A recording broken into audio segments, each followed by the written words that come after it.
다 같이 하겠습니다. 깎아내리지 말고 세워줍시다. 한 번 더 합시다. 깎아내리지 말고 세워줍시다. 옆에 분에게 한번 인사합시다. 제가 세워드리겠습니다. 훌륭한 목회자이고 영성저술가이면서 저하고 가까운 친구이신 우리 강준민 목사님의 여러 책 중에 하나인 지혜와 영적 성숙에서 참 좋은 글을 읽었습니다. 의학의 시조 히포크라테스가 이런 말을 해요. 의사에게는 세 가지 보물이 있대요. 의사가 갖고 있는 세 가지 보물, 첫째가 말이고, 둘째 약이며, 셋째는 수술칼이다. 제가 큰 감동을 받았어요. 그런데 의사가 갖고 있는 보물 중에 첫 번째를 말이라고 강조해요. 우리 모두 경험하고 있잖아요. 의사 선생님의 말 한마디에 의해서 절망하기도 하고 희망을 품기도 하고.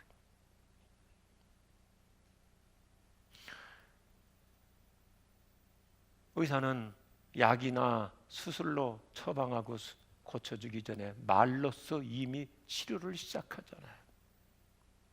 그래서 그 말 한마디에 의해서 죽기도 하고 살아나기도 하는 거예요.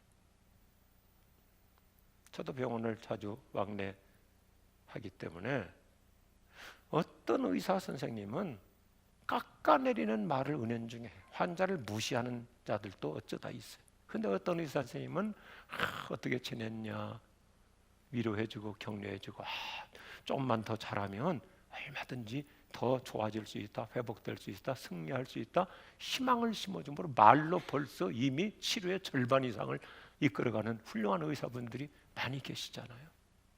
특별히 크리스찬 닥터들. 의사는 벌써 말로부터 치료를 시작하는 거예요. 목회자도 그래요. 그 설교가 옳아요. 신학적으로 아주 명확해요. 그런데 어떤 목회자는 교인들 자꾸 기를 꺾는 설교를 하는 분이 있는가 하면 교회 나오면 기가 살아나고 기운을 넣고 새 기운을 넣고 갈 수 있도록 하나님께서 오늘도 우리에게 은혜 주실 줄로 믿습니다. 그래서 성경은 깎아내리지 말고 세워주는 자가 되라고 오늘 참 귀한 말씀을 하세요. 어떤 분이 깎아내리는 비방의 부작용을 이렇게 명료하게 가르쳐줘요. 비방, 그것은 결코 문제를 해결하지 못한다. 문제를 더욱 복잡하게 할 뿐이다. 비방, 그것은 결코 치료하지 않는다. 오히려 상처를 줄 뿐이다. 셋째, 비방, 그것은 결코 서로를 결속시키지 않는다. 오직 관계를 파괴시킬 뿐이다. 뒤에 가서 비난하고 헐뜯고 험담하기 때문에 좋았던 관계마저도 깨져버리고 사이가 벌어지는 부작용들이 많죠. 마지막 결론, 그것은 결코 세우지 않는다. 깎아내릴 뿐이다. 우리가 어떤 인생을 살 것인가 참 좋은 지침을 줘요. 우리의 일상생활에서 저를 중심으로 우리가 짓는 죄 중에서 가장 많이 짓는 죄 중에 하나가 있다면 비방하는 죄, 은연중에 비난하고 헐뜯는 죄. 오늘 야고보서 4장 11절에서 거듭 강조하는 단어가 뭐예요? 서로 비방하지 말라. 이 비방이라는 단어가 상대방을 깎아내린다고 하는 부정적 비판을 뜻합니다. 비방의 핵심이 뭐예요? 안 좋게 말하는 거잖아요. 얼마든지 좋게도 말할 수 있는데 안 좋게 말하고 정당하지 못한 말이에요. 그래서 오늘 주님은 우리에게 간곡하게 당부하는 것이 상대방을 깎아내리는 말을 하는 대신에 세워주는 말을 하라고 당부합니다. 최근 번역에서는 이 단어를 서로 헐뜯지 말라고 그래요. 이 말이 더 멋있는 것 같아요. 이 헐뜯지 말라 영어 성경도 보면 backbite, 아주 쉬운 단어죠. back, 뒤에서, bite, 물어 뜯는다는 거잖아요. 뒤에서 뜯지 말라는 거예요.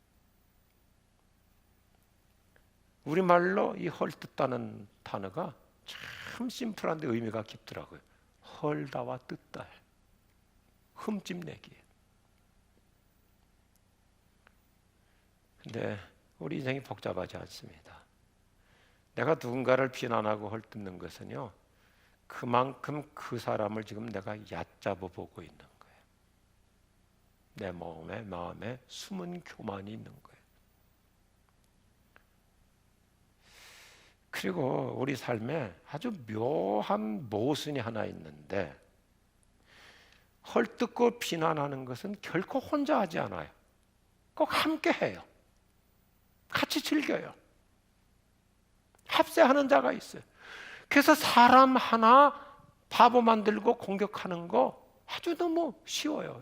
몇 사람이 모여가지고 그 사람 아주 못돼 먹었다고 그러면 진짜 못된 사람이 돼버리고 말아요. 이게 인간의 근본적인 죄성이에요. 우리가 살아가면서 아주 분명한 게 있잖아요. 성숙한 분일수록 남의 얘기 잘 안 합니다. 성숙하지 못한 분일수록 자꾸 사람 얘기하는 거예요. 이러쿵저러쿵. 그런데 성숙한 분일수록 좋은 얘기하지 다른 사람 꼽씹는 얘기 안 해요. 훌륭한 성자였던 어거스틴은 어느 자리에서 사람들이 헐뜯는 얘기를 하면 살며시 그 자리를 피해서 나갔대요. 참 훌륭한 모습이죠. 이런 맥락에서 오늘 말씀은 더 적극적으로 이제 이게 한 단계씩 우리를 점층적으로 데려가고 갑니다. 형제를 함부로 판단하지 말라. 여기 판단하지 말라는 단어도 뒷공론하지 말라. 뒤에서 나쁘게 말하지 말라는 거예요. 혹시 할 말이 있으면 차라리 앞에서 진정으로 사랑하는 마음으로 말을 해주는 것이 낫지 뒤로 돌아서 가지고 헐뜯지 말라는 거예요. 성숙하지 못한 사람일수록 비방이나 뒷공론을 즐깁니다. 그리고 안 좋은 말을 옮기지 못해서 안달이에요. 험담 뉴스를 신속하게 퍼뜨리는 것을 사명으로 여기는 사람들도 간간히 있어요. 유대인 교훈집 탈무드에서 험담은 살인보다 더 위험하다고 아주 우리에게 굉장히 진지하게 상기시켜줘요. 살인은 한 사람씩만 죽이지만 험담은 세 사람을 동시에 죽인다.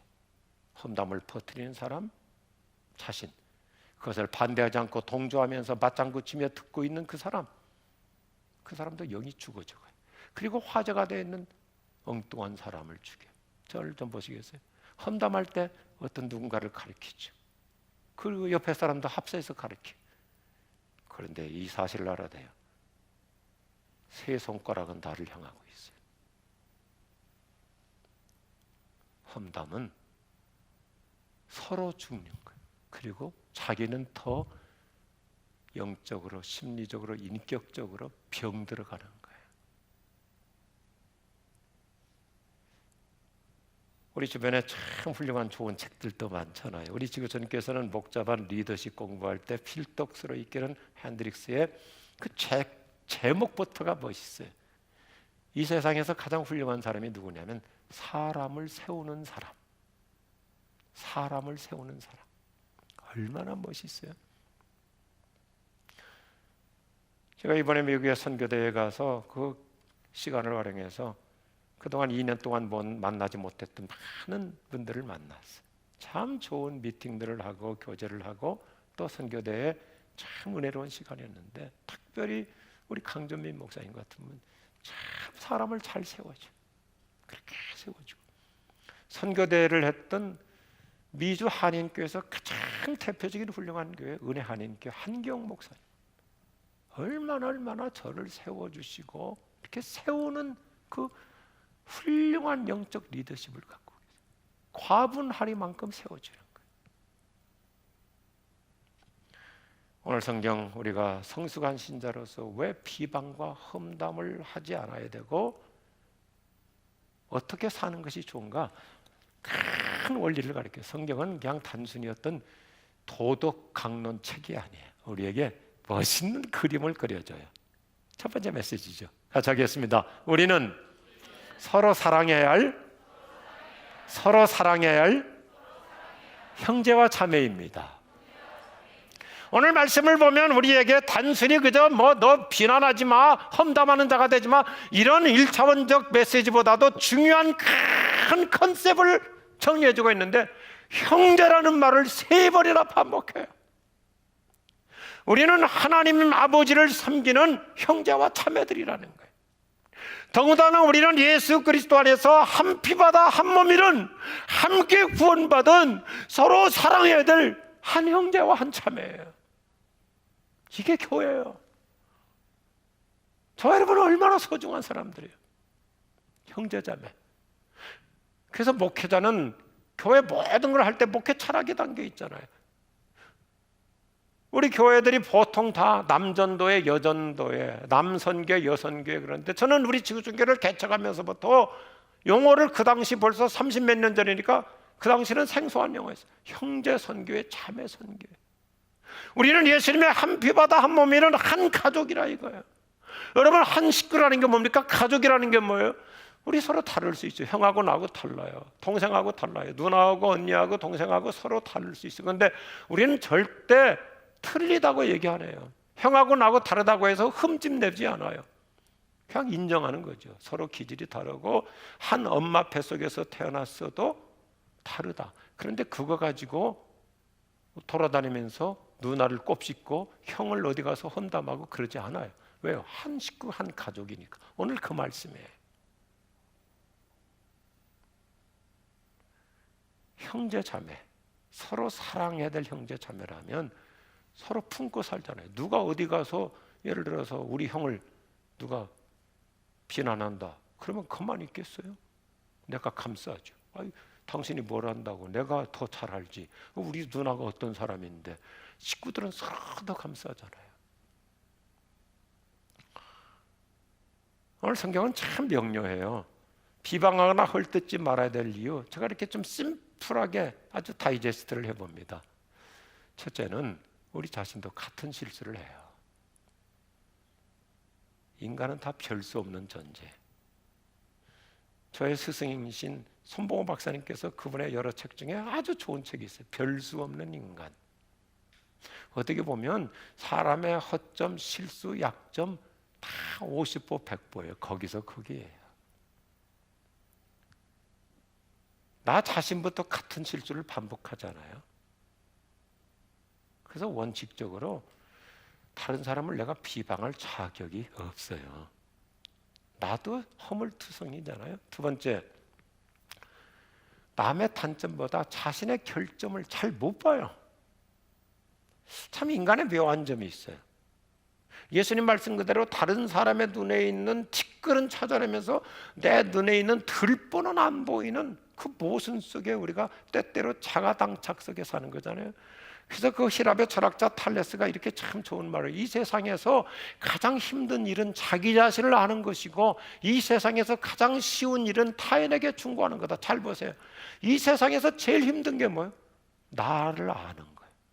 소크라테스도 너 자신부터 알라고 얘기하잖아요.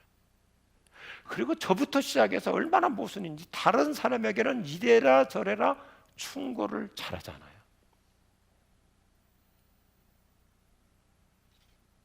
사람은 여간에서 자신의 결점을 잘 못 봐요. 저렇게 좀 더 정리하고 싶어요. 셋째, 우리는 그 사람 전체를 잘 몰라요. 비방은 부분만 보고 평가하는 데서부터 시작합니다. 전체를 충분히 파악하지 못한 상태에서 말하기 때문에 이게 상대방에 상처를 줄 수 있는 거예요. 잘못되기가 10중 8구예요. 겉모습만 보고 그 사람의 사정을 어떻게 제대로 다 알 수 있습니까? 우리 사정 몰라요. 유대 유명한 랍비였던 힐렐이 이런 좋은 말을 하잖아요. 모두 공감할 수 있는 말이잖아요. 네가 그 사람의 환경이나 입장이 될 때까지는 그 사람을 판단하지 말아라. 그 사람 상황이 돼봐야 알잖아요. 왜 저 사람은 저렇게 그냥 예배 시간에 나와가지고 꾸벅꾸벅 졸까? 판단하지 마요. 당뇨 환자거든요. 당수치가 올라가면 막 돌립잖아요. 인도 격언도 그런 좋은 말이 있잖아요. 그 사람 신발을 신어보기 전까지는 그 사람의 발걸음을 함부로 평가하지 말라. 다 사연이 있고 사정이 있고 그 사람만의 까닭이 있어요. 우리 전체를 몰라요. 우리가 듣고 안다고 하지만 대부분 부분적이잖아요. 왜냐하면 대부분 자기 좋을 대로 들어요. 그리고 내가 듣는 대로 보는 대로 분석하고 평가하니까 이게 지엽적이고 부분적이고 편파적이에요. 객관성을 잃을 때가 많아요. 내가 본 게 전부라고 생각하고 내가 들은 게 다라고 생각하기 때문에 주관적이에요. 선입견이 벌써 우리 판단을 흐리게 해요. 하나님 우리 사람을 만들어도 과학적으로 만들었어요. 두 귀를 그래서 만들어 주셨어요. 양쪽 다 들어보라는 거예요. 양쪽 다. 두 눈을 주셨어요. 전체적으로 보라는 거예요. 코도 구멍이 두 개예요. 객관적으로 느끼라는 거예요. 입만 하나 주셨어요. 왜요? 제대로 말하라는 거예요. 두말하지 말고 뒷공론 하지 말라는 거예요. 우리가 보면요, 보는 각도에 따라서 또 달라지잖아요. 앞에서 보느냐 뒤에서 보느냐에 따라서 관점이 달라지고 해석이 달라지잖아요. 또 언제 보느냐 시점에 따라서 달라져요. 아침에 볼 때고 저녁에 볼 때고 다르잖아요. 아침에는 보니까 그 사람 얼굴이 이렇게 좀 부스스해요. 왜냐하면 피곤해 갖고 부었거든요. 아침에 볼 때고 저녁에 볼 때고 다른 거예요. 비판적으로 보기 시작하면 좋은 점보다는 자꾸 안 좋은 것부터 보이는 거예요. 그래서 잘못 보는 거죠. 이런 관점에서 옛날 그 헬라인들이 굉장히 합리적이고 과학적이었잖아요. 그러니까 헬라 시대에도 특별히 아주 그 중대한 재판을 할 때는 약간 어두운 방에서 했대요. 왜냐하면 사람을 외모로 보고 선입관이나 주관적으로 재판하지 않도록 적당히 어두운 곳에서 그 양쪽의 얘기를만을 객관적으로 듣고 가장 온건하게 판단하려고 약간 어두운 데서 재판했대. 굉장히 참 지혜로운 원리를 가르쳐줘요. 우리 전체 잘 몰라요. 안들 얼마나 합니까? 저도 그런 적도 있었어요. 이제 담임 목사 그만둘 때가 되니까 이런 얘기해도 괜찮아요. 어떨 때는 제가 이렇게 고분분하게 막 허리 푹 숙이면서 이렇게 인사를 잘 못해요. 그래갖고 어떤 분이 지구촌교 목사는 교만하다고 인사를 이렇게 깍듯이 안 한다고. 그래서 우리 집사람이 나중에 그랬대요. 제 남편이요 허리도 아프고 모가지도 아파요.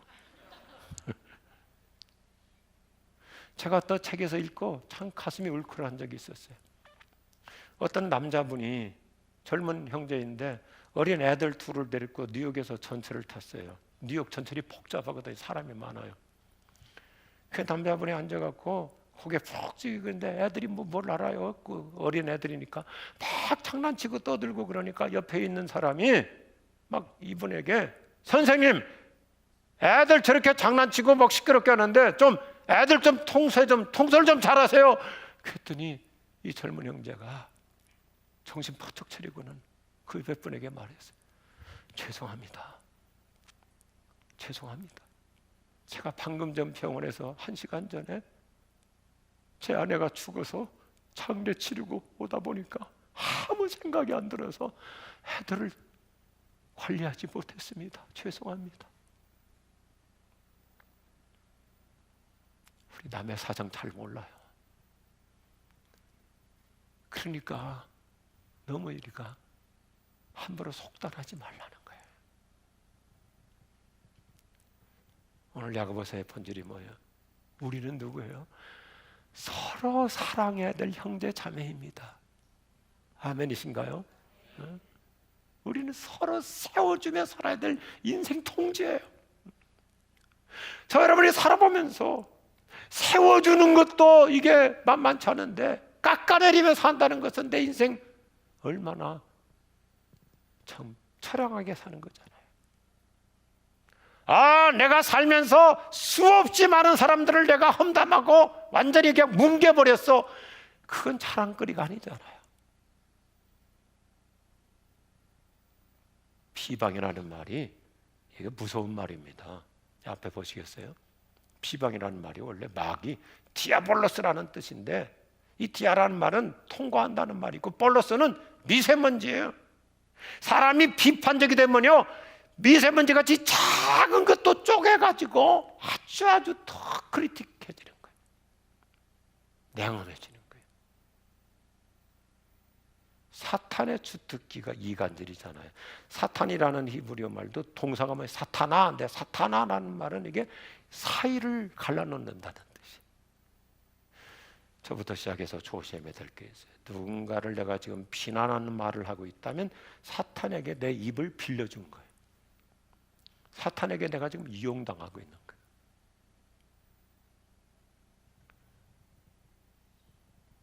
오늘 말씀 제가 좀 여러 가지로 깊이 묵상을 했어요. 우리가 누군가를 비난하면서 사랑하기는 어렵습니다.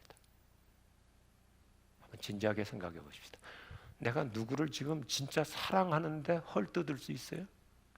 정말 사랑하는데 뒷공론 할 수 있어요? 비난하면서 사랑할 수는 없어요. 심리학자들의 분석에 의하면 남을 향해서 가혹한 사람일수록 자기를 향한 비난은 참고 견디지 못한대요. 다른 사람에게 가혹한 사람일수록 자기에 대해서는 한없이 너그러워져요. 그래서 내로남불이에요. 다른 사람에 대해서는 바늘끝처럼 예민하게 꼭꼭 찌르는데 자기 자신에 대해서는 바다처럼 넓게 관대해져. 이게 열등성 컴플렉스의 민낯이에요. 약점이 많은 사람일수록 다른 사람의 약점을 드러내는 열등감이. 그래서 열등성 컴플렉스의 민낯. 이게 우리들의 모습일 수 있어요.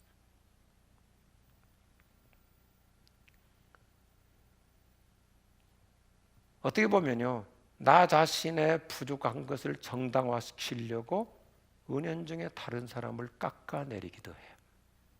내가 너보다 낫다. 이럴 때로는 심리학적으로 superior complex라고 그래요. 우월해지려고 하는 컴플렉스. 우리말 속담들도 참 좋잖아요. 가랑잎이 솔잎 보고 바스락거린다고 나무를 한다. 중국 고어에도 이런 말이 있잖아요. 자기 집 두레박줄이 짧은 것은 탓하지 않고 남의 집 우물이 깊은 것만 탓한다. 내 탓이 아니고 꼭 남 탓이야. 한 보면 허물이 많은 사람일수록 남의 허물을 드러내요. 그리고 인생은 복잡하지 않더라고요. 이렇게 생각해 보면요, 자기가 어딘가 밀릴수록 자꾸 다른 사람을 이렇게 누르려고 그래. 자신감이 없어서 그래. 성숙한 사람은 왜 남에게 하지 않냐면 자기가 그만큼 궤도에 있거든요. 근데 보면 자기를 캄프라치 하려고 자꾸 다른 사람을 이렇게 누르는, 그러니까 그만큼 자신감이 없는 거예요. 성경은 오늘 우리에게 숭엄한 진리를 깨우쳐줘요. 저 가슴이 뭉클해요. 예수 그리스도께서는 내가 비방하는 바로 그 사람을 위해서 십자가에 못 박혀 죽으셨어요. 내가 비난하는 그 사람을 위해서 하나님은 하나밖에 없는 독생자 예수님을 십자가에 못 박혀 죽게 하도록 그를 사랑하고 계세요. 하나님은 그 영혼을 사랑하시는데 내가 뭐라고 내가 그 사람을 얕잡아보고 그 사람을 무시할 수 있습니까? 비난은 다른 게 아니에요. 내 속에 교만이 있는 거예요. 가만 보면요, 저부터 그런데요. 저하고 집사람하고 집에서 그런 얘기 자주 하거든요. 교만한 사람일수록 다른 사람이 교만해지는 거 못 봐줘요. 그래서 또 헐뜯고 괜히 흠집 내는 거예요. 그만큼 내가 교만한 거예요.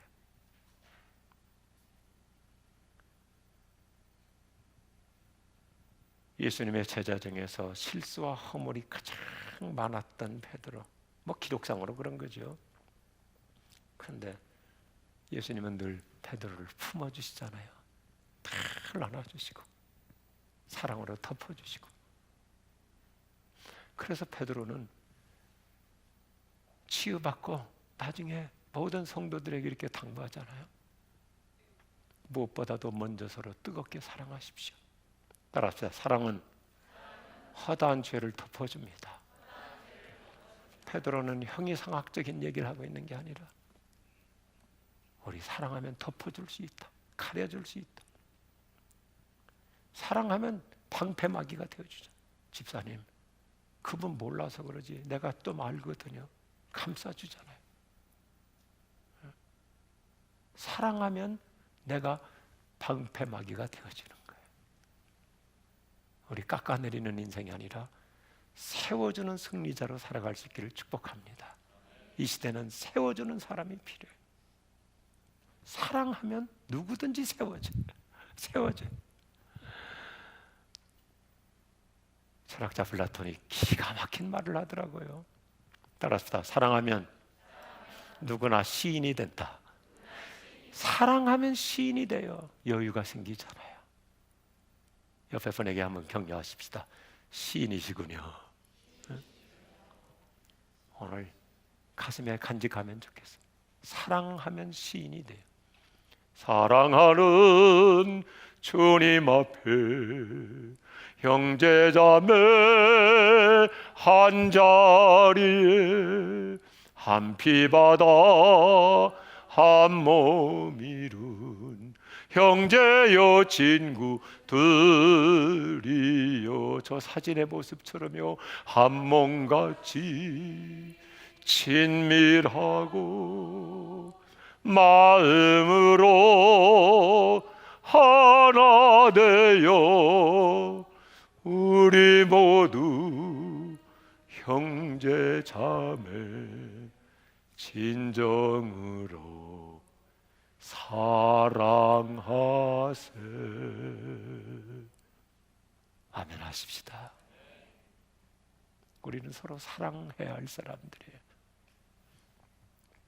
그러면서 성경은 언제나 우리를 높은 단계까지 데려다줘요. 서밋, 정상으로 우리를 올려줘요. 이게 오늘 야고보서의 말씀이에요. 두 번째 같이 하죠.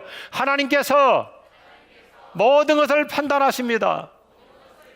오늘 말씀은 우리에게 큰 신학적 그림을 그려줘요. 우리는 남을 비판할 자격이 우리에게 없다고 오늘 야고보 4장 12절 뭐라고 말씀하십니까? 아주 레디컬하게 근본적으로 우리에게 전곡을 찔러요. 네가 누구이기에 네 이웃을 판단하느냐? 너 누구냐? 나는 죄인입니다. 내가 누구예요? 나부터 문제투성이의 사람이에요.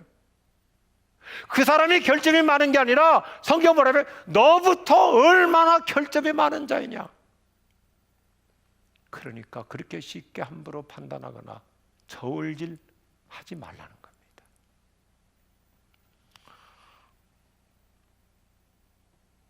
제가 1980년도에 신학대학원에 들어가서 교육전사 시작해서 지금까지 이렇게 목회하면서 또 우리 지구전교 34년 담임 목회하면서 제 인생의 고백으로 늘 가슴에 담고 있는 게 있어요.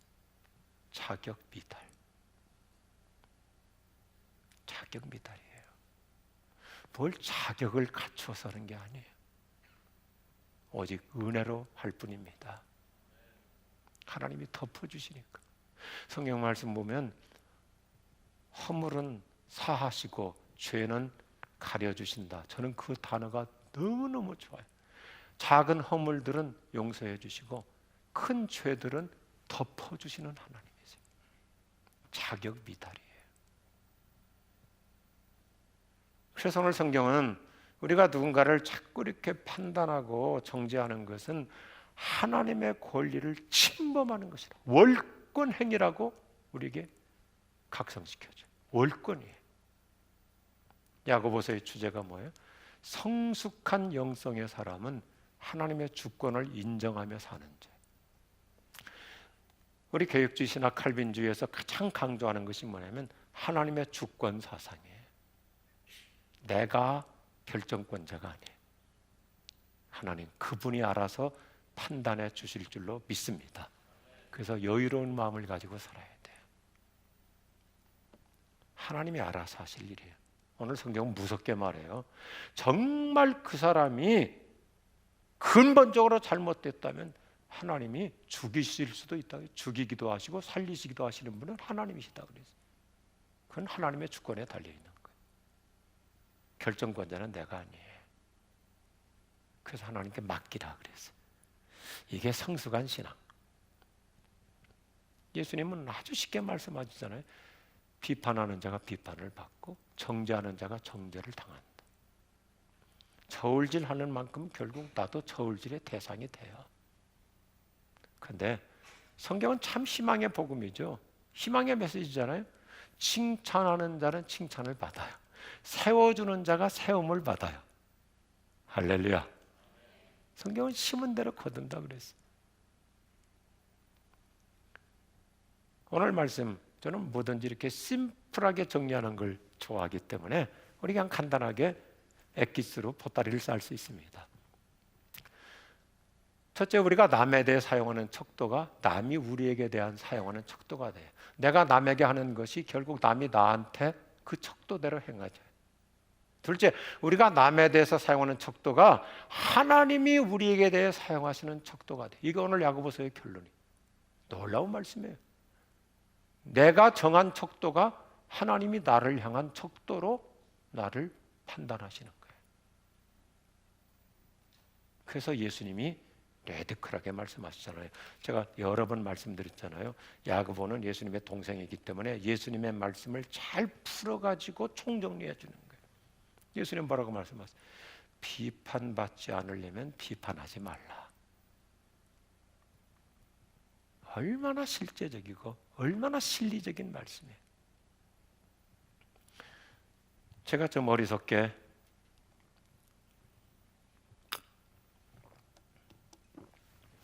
좀 제 수준을 낮추어서 자화자찬을 하나 해보겠습니다.